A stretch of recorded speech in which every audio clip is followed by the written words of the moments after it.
They called us the lightning tamers to the alien eyes of the Arkesh. We were reckless creatures, primitive mammals, obsessed with the chaos of nature. They watched our ships pierce the thunderclouds, our engines roaring like angry gods, our pilots laughing through static and lightning. To them, it wasn't bravery, it was insanity.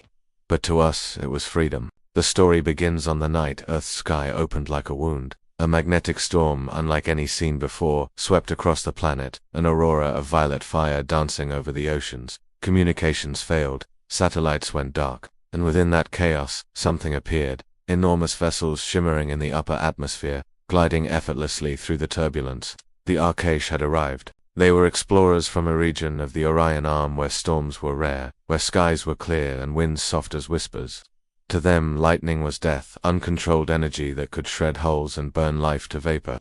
Their vessels avoided tempests by instinct, guided by their deep respect for order and precision. So when they came to Earth and saw humans flying through thunderstorms on purpose, they assumed we were suicidal. The first encounter happened over the Pacific.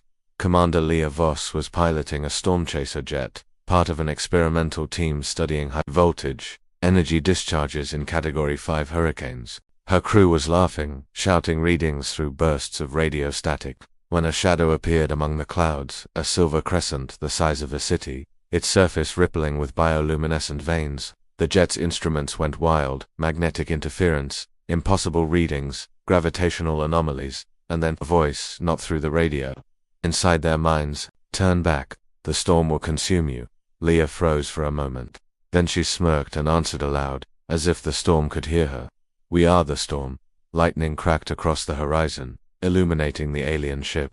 The Arkesh crew watched from their crystalline command deck, horrified as the tiny human craft darted through bolts of plasma that could vaporize steel. Yet the jet danced, weaving, banking, slicing through the air as if guided by instinct. Every flash of light outlined a human silhouette daring the universe itself. When the storm cleared, Leah's jet landed safely on an aircraft carrier below. The Arkesh remained above the clouds, silent and shaken. They had witnessed something they couldn't explain. Life forms defying the primal fear their species had carried for millennia. Among them, a young Arkesh navigator named Solaran whispered a thought that would change everything. Perhaps insanity is just another kind of wisdom. That night, while Earth's atmosphere still crackled with energy, the Arkesh High Council decided to make contact, not as conquerors, but as students. They wanted to understand how humans could fly through lightning and live. Leah Voss didn't believe in aliens. At least, not until the storm itself started talking to her. It began 3 days after the Pacific encounter. Her instruments still showed phantom readings, electromagnetic spikes that made no sense, echoes of voices buried inside static. NASA thought it was interference from solar activity. The military thought it was Russian tech. But Leah knew the truth. Something had seen her in that storm, and it was still watching. She sat alone in the hangar that night, her jet's canopy reflecting the dim yellow light above. The storm chaser's hull was scorched in strange patterns, not burn marks, but something like etchings, geometric and purposeful, as if the lightning had tried to write a message. Leah traced her fingers along the marks, whispering, "You tried to talk to me, didn't you?" The answer came as a vibration in her chest, a deep hum that wasn't T-sound but feeling. "We watched you dance with death. You defied the storm as if it were your servant. Teach us." Leah froze, her heart hammered. The voice wasn't human, but it carried a strange rhythm, melodic, curious, alive. It wasn't threatening her, it was asking. Meanwhile, in orbit above Earth, the Arkesh Council convened in their chamber of living glass. Commander Solaran stood before them, young by their standards, bold, and clearly fascinated by humanity. His peers whispered disapproval. "You would learn from savages who defy the natural order. They risk their lives for data, for thrills. They do not respect the storm." Sol Ren's eyes pulsed with soft blue light. "Their species' version of a heartbeat. Respect," he said. "They understand it better than we do. We hide from lightning. They harness it. We fear turbulence. They navigate it. If they are mad, then madness may be what progress demands." The council didn't respond immediately. The Arkesh valued logic above all. Emotion was seen as weakness, risk as folly. Yet the images from their observation drones told a story their minds couldn't ignore. Humans flying metal birds through chaos and surviving. There was art in that madness, so they allowed Solaran to descend to meet the Storm Woman face to face. 2 nights later, the storm returned stronger, wilder, almost as if summoned. Leah's jet was prepped for another run, and as thunder rolled across the sea, she saw something impossible, a column of light breaking through the clouds, forming a gateway of pure static. From within it emerged a vessel the size of a mountain, hovering silently, defying the wind. A hatch opened. A figure of pure white luminescence floated toward her, tall, graceful eyes, burning like liquid sapphire. "I am Solaran of the Arkesh," the voice echoed in her mind. "You fly into storms as though they obey you. Show me how." Leah grinned, helmet in hand, lightning flashing behind her. "Then strap in, alien. Tonight, we ride the thunder."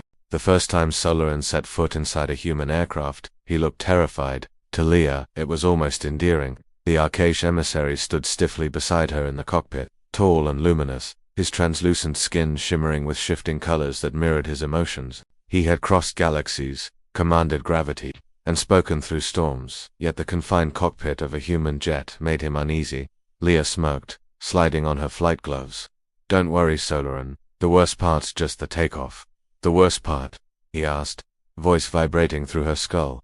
"Relax," she said. "We're just going to flirt with a hurricane." Outside, the storm seethed like a living creature. Wind clawed at the hangar doors. Lightning licked the ocean horizon. The crew on the deck shouted final checks, but Leah barely heard them. Her pulse synced with the distant rumble of thunder. For her, this was more than flight, it was communion. With a roar, the engines ignited. The jet leaped from the carrier deck, slicing through sheets of rain and into the sky's raging heart. Solaran braced against the cockpit frame, tendrils of energy flaring from his arms. "You cannot possibly." A bolt of lightning struck near their wing, the flash blinding. Leah just laughed. "That's a good one. Keep your eyes open, you'll never see anything like this again." To the Arkesh, storms were symbols of chaos, nature's fury uncontained. But here, through the eyes of a human pilot, Solaran saw something different, beauty in motion. Leah guided the jet through columns of air that twisted and screamed, each maneuver an act of defiance, each flash of light a brushstroke on the canvas of the sky. The jet shook violently. Solaran extended a field of energy, instinctively trying to stabilize it, but Leah stopped him. "No, don't fight the storm, feel it. She tells you where to move if you listen." He hesitated. Yeah, the sky's a woman, wild, unpredictable, and absolutely worth chasing." The concept stunned him. Arkesh science viewed weather as mathematical phenomena. Leah spoke of it as if it had a soul. Yet as he let go of control and followed her instinct, he felt something impossible, the storm responding. The magnetic arcs curved around them instead of striking, as if recognizing the familiar madness of their pilot. Then silence. The turbulence broke. They emerged above the storm into a sea of calm light, moonbeams reflecting off the ocean below. Solaran stared in disbelief. "You tamed it." Leah shook her head. "No. We danced with it." For the first time in his life, Solaran smiled, a faint ripple of luminescence across his face. Something in the way she flew, how she trusted chaos, awakened something ancient within him. Maybe madness wasn't the absence of reason, maybe it was the courage to trust the impossible. For days after that flight, Solaran couldn't think clearly. The sensation of riding the thunder haunted him, not the fear, but the exhilaration. He'd spent centuries in a civilization that worshipped control. Yet humans, they danced on the edge of destruction and called it art. He watched Leah's world with growing fascination. Humans argued, laughed, sang, risked, and felt. Their cities pulsed with light and chaos, their hearts with fire, and though they were fragile compared to the Arkesh, their spirits burned brighter than any energy core he'd ever seen. "You don't just survive storms," Solaran said one night as they stood on the carrier deck, wind whipping through the air. "You chase them." "Why?" Leah gazed out at the dark horizon, the faint shimmer of lightning far away. "Because storms remind us we're alive. We can't control everything. We face what scares us. And somehow," she smiled faintly, "we make beauty out of it." Solaran's glow dimmed slightly. "Our people believe fear is weakness. That chaos must be eliminated." "Then maybe that's why you came here," Leah replied softly. "To remember what it means to feel small again." Those words lingered in his mind. Meanwhile, far above Earth, the Arkesh High Council grew restless.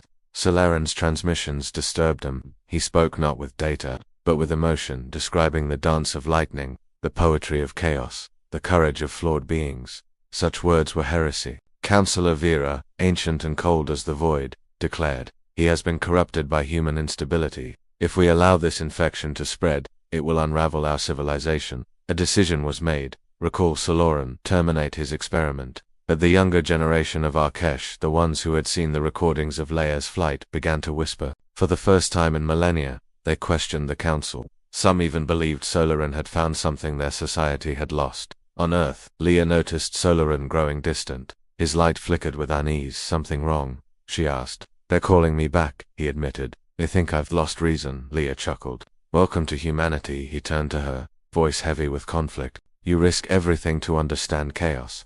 We spend eternity trying to erase it. Yet when I flew beside you, I realized without chaos, there is no discovery. She stepped closer, the storm winds swirling around them. Then don't go back, she whispered. Stay, help us learn, help them see. Lightning flashed, illuminating their faces, human and alien, two beings separated by biology but united by awe. For a brief instant, Soloran saw in her eyes the same ferocity that burned in every tempest. He wanted to stay, but duty pulled like gravity. If I stay, he said, they will come for me and for your world. Leah didn't flinch. Then let them come. We'll show them what a real storm looks like. The Arkesh came at dawn. Their ships descended from orbit like silent thunderheads, a fleet of silver giants, blotting out the sun. The air turned electric, oceans rippling beneath invisible gravity fields. Humanity had never seen such power, and for the first time Leah felt fear crawl beneath her skin. They're not here to talk, she muttered, tightening her flight harness. Soloran's voice trembled through her headset. The council believes I've infected your species with chaos. They intend to erase the contamination. Contamination, she scoffed. That's one word for inspiration. Around them, Earth's defenses scrambled. Fighter jets streaked into the sky, hopelessly small against the colossal Arkesh cruisers. Missiles locked on targets that shimmered and vanished, the alien ships flickering between dimensions like reflections in water. Leah stood on the flight deck staring up at the gathering storm above. The clouds were forming unnaturally, drawn toward a single point, pulsing with energy. The Arkesh were weaponizing the atmosphere itself. They're turning the storm into a weapon, she realized. They're using it against us. Soloran appeared beside her, his glow dim with guilt. They learned from watching me. Watching you, they mimic what they fear most. Leah grabbed his arm. Then help me stop them. The plan was madness, which of course meant it had a chance. They would fly into the forming vortex, reach the central control beacon inside the storm, the Arkesh weather core, and overload it. If it worked, the feedback would disrupt the fleet's field network, cutting their ship's energy link to the atmosphere. If it failed, the storm would swallow the planet.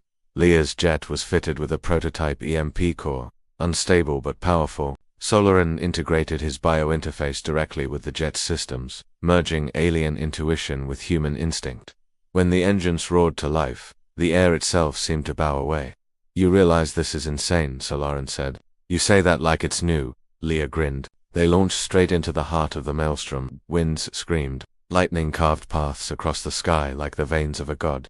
The jet rattled under forces no machine was meant to endure. Yet Leah held steady, following the rhythm of the storm. The pulse she'd always trusted. Guide me, Soloran. They're the core, but the pressure. Forget pressure. We ride it. The jet spiraled through walls of cloud and plasma.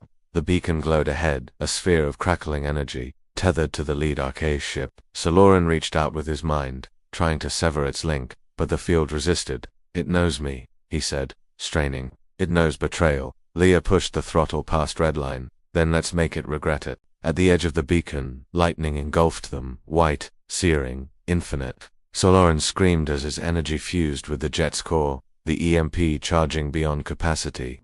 Leah slammed the release. A blinding explosion tore the sky apart. High above, the Arkesh fleet flickered and went dark. Every ship, every beacon, every storm field collapsed into silence. And from the heart of the dissipating storm, a single human jet fell trailing smoke and light. The world held its breath for a moment. There was no sky, only white light fading into silence. The sea below was calm, eerily so, as if the planet itself was waiting to see who had survived. Then, through the thinning clouds, a mangled jet fell, smoking, broken, but alive. Rescue crews raced across the ocean in desperate pursuit. When they reached the wreck, they found Leah unconscious, barely breathing, her hands still gripping the controls. The canopy had melted into glassy fragments, and a faint hum pulsed from the jet's shattered core, not mechanical but alive. Ma'am, one rescuer shouted, there's something in the cockpit with her. A glow, soft, blue, rhythmic. Soloran, or what was left of him, His form flickered between light and mist, his body no longer solid, his consciousness half dispersed into electromagnetic residue. He turned toward the rescuers, voice barely a whisper in their minds. She lives. The storm will remember. And then he faded, not gone, but absorbed into the energy that surrounded them. The lightning in the clouds dimmed, like a sigh. Days later, Leah woke in a hospital bed overlooking the Pacific. Her body ached, burns streaking her arms, but her spirit burned brighter than ever. Outside the window, the sky was clear, unnaturally clear. The Arche ships were gone, vanished, not destroyed, just withdrawn. The world's governments confirmed what she already knew. Every Arche vessel had retreated beyond orbit within hours of the storm collapse. The Earth was safe. But why? Leah would get her answer weeks later, when a transmission came, not from space, but from the ionosphere itself. A voice she knew by heart. We feared chaos because we did not understand it. You showed us that surrendering to it is not death, it is transformation. We will not return to conquer, we will return to learn. Leah smiled through tears. You're still out there, aren't you, Solerin? Lightning flashed faintly on the horizon, a single bolt, precise and deliberate, striking the ocean before fading into gold. She knew the answer. He wasn't gone. He had become the storm. Months passed. Humanity rebuilt what little had been damaged. But something subtle had changed. Pilots reported strange phenomena during flights, electric fields that seemed to guide them through turbulence. Whispers in static that sounded like gentle laughter. Storms that once destroyed ships now parted around them, as if remembering an old friend. The press called it the storm phenomenon. Leah called it so. She returned to the skies, older, wiser, forever changed. Her jet bore a new insignia, a lightning bolt intertwined with a feather, the symbol of balance between chaos and grace. And when thunder rolled across the heavens, she would whisper to the clouds, "We're still flying. Soul, you taught them how." The wind would answer, soft, electric, alive, "Fly well."